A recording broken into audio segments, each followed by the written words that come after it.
Hello, boxing fans. Right now, I'm talking about Maidana versus Soto Karass. Firstly, starting with Maidana, he is 31 victories, 28 by way of knockout, to only 3 defeats. While his opponent, Karass, is 26 victories, 17 by way of knockout, to only 7 defeats. Only 1 by way of knockout, and he also has 3 draws. This fight was the fight Maidana was actually after. He was looking for a warm-up fight at 147 pounds. We obviously know that Maidana was scheduled to fight Kieth Thurman last week, which I earmarked in my videos as a possible upset of the year.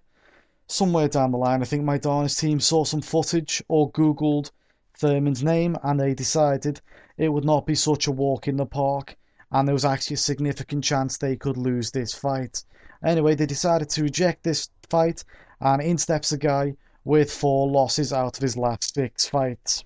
And if you ask me, that is the problem with boxing in the year 2012. All the fringe contenders end up losing a fight to a world champion or a contender, and then they fight a glorified journeyman and are pushed into another world title fight straight away to maximize the money they can make from them. You see, watch Maidana go on and fight Malignaggi or Guerrero next. If you don't agree with that, then fine, but answer me one question. If the contenders are dodging the prospects, how are the prospects supposed to prove themselves? So, getting into the advantages now. Firstly, we look at the power, and that one is with Maidana. He does have the power, but he telegraphs his shots, and he's really regressed in his boxing technique. He's pretty much totally relying on his power game to win fights, whereas he just cannot box anymore at all. In this fight, he should be working the body shots, the power shots to the body, and that will be a good weapon against Karass, who seems very susceptible. However, Maidana also seems susceptible to the body, and Karass will probably look to that as well. I think Maidana's power is somewhat overrated. I mean, he failed to take out Khan, who everyone said has a glass chin. He didn't destroy Morales like everyone thought he would, and he couldn't get near Devon Alexander. Basically, he only seems to stop his opponent if they're stupid enough to stand in front of him. Other than that, he really can't do anything to get near them and get his shots off. Karass, like I said, can punch. He has dropped a few people in his career, Carson Jones being one. And if you think that's not much, Kell Brook couldn't drop him, so Karass can. He does have some power.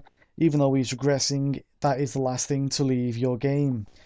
Height and reach advantages are slightly with Soto Karass. However, I'm not sure he has the boxing ability to make it count. Next, looking at the movement, neither boxer have good movement. Maidana plods forward, and his footwork, I think, is particularly awful. He's not fast, and he's probably getting worse at 147 pounds due to the extra weight. In the past, he has been able to cut off the ring. He showed that against Amir Khan. However, he still lost that fight convincingly against the guy who, like I said before, has a glass chin.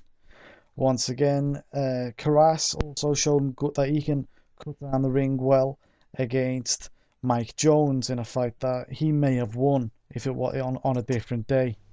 Next, when you look at the boxing ability, like I said, neither of these guys have great boxing ability. Maybe Karass has a slight advantage here because he can shoot out a jab, he can mix his shots together, but so can Marcus Maidana. However, both are rarely come forward fighters. They're going to meet in the middle of the ring and duke it out.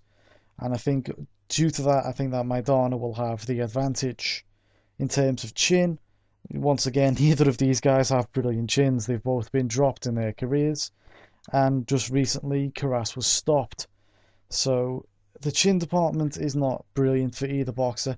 However, I'm giving Maidana the edge due to the amount of heart he has in terms of he gets up even when he's on the ropes down, and like we've seen in the Khan fight and in the Ortiz fight.